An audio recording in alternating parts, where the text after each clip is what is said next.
আসসালামু আলাইকুম প্রিয় শিক্ষার্থী বন্ধুরা, তোমরা সবাই কেমন আছো? আশা করছি অনেক ভালো আছো। আজকে আমরা খুব সহজ ভাষায় খুব সহজ করে ভয়েসকে শিখব এবং ভয়েসকে চেঞ্জ করা শিখব। তোমরা সবাই প্রস্তুত আছো তো, তাই না? তাহলে আমরা বিগত লেকচারগুলোতে টেন্স শিখেছিলাম। টেন্সের সাথে আমাদের ভয়েসের দারুণ মিল আছে। এই মিলটাকেই কাজে লাগিয়ে আমরা কি করব? ভয়েসকে শিখব। তোমরা সবাই প্রস্তুত? তাহলে আমরা সর্বপ্রথম আসছি ভয়েস কি সেটা নিয়ে কথা বলছি। তোমরা লক্ষ্য করে দেখো, আমরা বলেছি যে ভয়েস বা বাচ্য হলো ক্রিয়ার এমন একটি রূপ যা দিয়ে বোঝা যায় কাজটি কর্তা নিজে করছে, অর্থাৎ সাবজেক্ট নিজে করছে, নাকি তার দ্বারা কাজটি হচ্ছে, অর্থাৎ কাজের কর্তা বা কর্ম, সাবজেক্ট বা অবজেক্ট কোনটি বেশি গুরুত্ব পাচ্ছে তা বোঝাতেই ভয়েস ব্যবহৃত হয়। তাহলে ভয়েস কী জন্য ব্যবহার করা হয় আশা করি তোমরা বুঝতে পেরেছ। তাহলে আমরা এবার চলে আসি ভয়েস কত প্রকার সেখানে। ভয়েস কত প্রকার তোমরা লক্ষ্য করে দেখো, আমরা বলেছি ভয়েস প্রধানত দুই প্রকার। কি কি? অ্যাক্টিভ ভয়েস, বাংলা অর্থ হচ্ছে কর্তৃবাচ্য। Passive voice, কর্মবাচ্য। কর্তৃ মানেই হচ্ছে সাবজেক্ট আর কর্ম মানেই হচ্ছে অবজেক্ট। তাহলে এবার চলে আসো অ্যাক্টিভ ভয়েস কাকে বলে সেটা আমরা শিখে নেই। অ্যাক্টিভ ভয়েস বা কর্তৃবাচ্য কাকে বলে? যখন বাক্যে কাজটি কর্তা নিজে করে তখন সেটি অ্যাক্টিভ ভয়েস।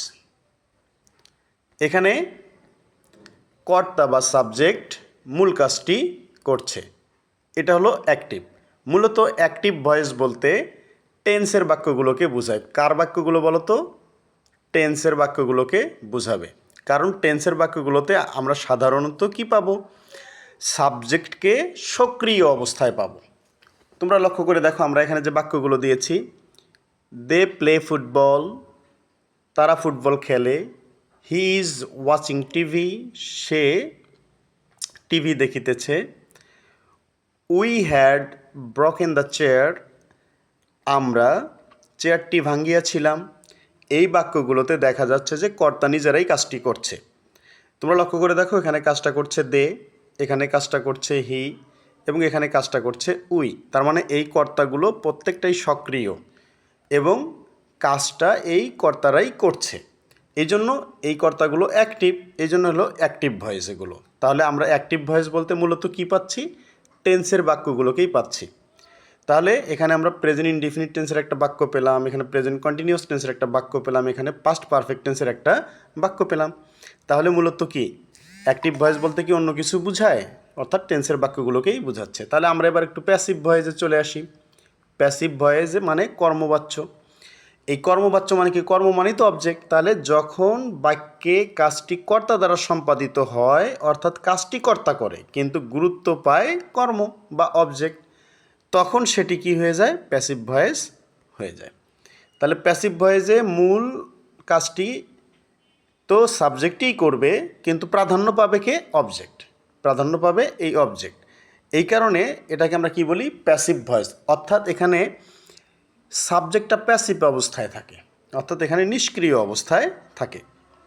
তোমরা লক্ষ্য করে দেখো, এই যে লিখছি football is played by them, তাদের দ্বারা ফুটবল খেলা হয়।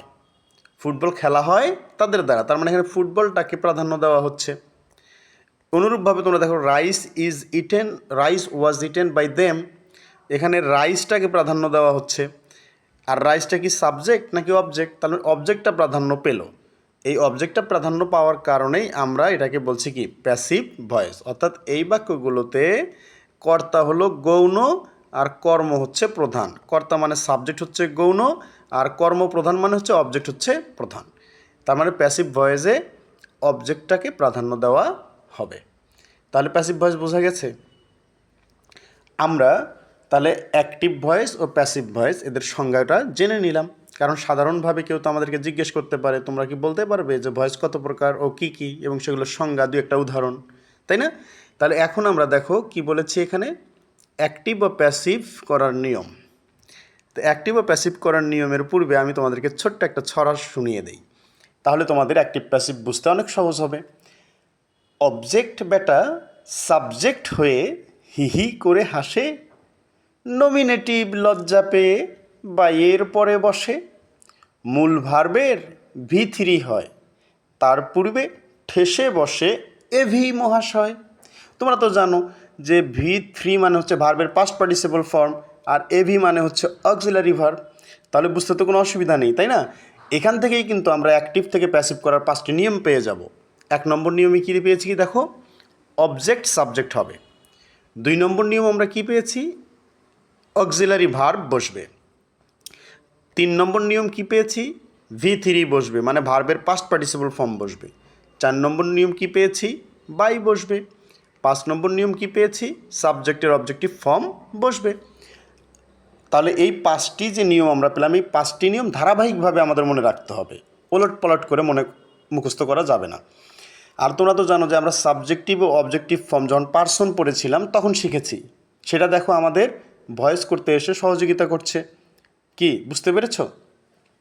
তাহলে সাবজেক্টিভ এবং অবজেক্টিভ ফর্মগুলো আমাদের পার্সনের ওই অংশ থেকে আমরা মনে রাখবো। এখন আসো আমরা কিভাবে প্যাসিভ করতে হয় সেটা শিখি।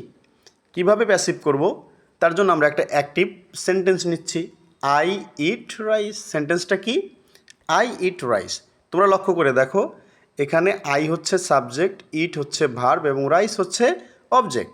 তাহলে আমাদের প্রথম যে নিয়মটা পেলাম সেখানে আমরা বলেছিলাম কি অবজেক্ট সাবজেক্ট হবে, তাহলে রাইসটা অবজেক্ট, সেটা দেখো এখানে সাবজেক্ট হয়ে গেল প্যাসিভ করার সময়। সাহায্যকারী ভার্ব আমরা এখানে মিসিং রাখছি, এটা আমরা পাচ্ছি না।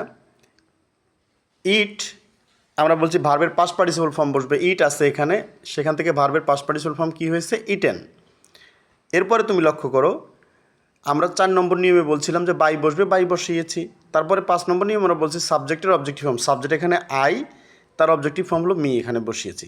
তাহলে আমরা কী পেলাম না, শুধু অক্সিলারি ভার্বটা পেলাম না। তাহলে অক্সিলারি ভার্বগুলো আমাদের কী করতে হবে, মুখস্থ করতে হবে এবং টেন্স অনুযায়ী মুখস্থ করতে হবে। তোমরা লক্ষ্য করে দেখো, এখানে আমাদের এই বাক্যটি আই ইট রাইস, এটা প্রেজেন্ট ইনডিফিনিট টেন্সের বাক্য, এবং প্রেজেন্ট ইনডিফিনিট টেন্সের এই ভয়েস করার ক্ষেত্রে সাহায্যকারী ভার্ব কী সেটা আমাদের কী করতে হবে, মুখস্থ করতে হবে। তাহলে আমরা এই যে প্রদত্ত বাক্যটি পেলাম, এই প্রদত্ত বাক্যটা থেকে আমরা কিন্তু 4টা নিয়ম পেয়ে গেছি। কয়টা নিয়ম পেয়ে গেছি, 4টা। অর্থাৎ অবজেক্ট সাবজেক্ট হবে এই নিয়মটা, ভার্বের পাস্ট পার্টিসিপল ফর্ম বসবে সেটা, বাই বসবে এবং সাবজেক্টের অবজেক্টিভ ফর্ম বসবে। এই 4টা নিয়ম পেয়ে গেছি, শুধু পাইনি কোনটা, একটা, সেটা কি এভি, অর্থাৎ সাহায্যকারী ভার্ব আমরা পাইনি। তাহলে টেন্স অনুসারে আমাদের এটা কী করতে হবে, মুখস্থ করতে হবে। তা আগামী দিন লেকচারে আমরা কি করব, ভয়েসের সাহায্যকারী ভার্বগুলোর সাথে আর অন্যান্য নিয়মগুলো পড়ব। ততদিন তোমরা ভালো থাকো, আল্লাহ হাফেজ। আমার চ্যানেলে নতুন হলে সাবস্ক্রাইব করো, লাইক কমেন্ট ও শেয়ার করে পাশে থাকো।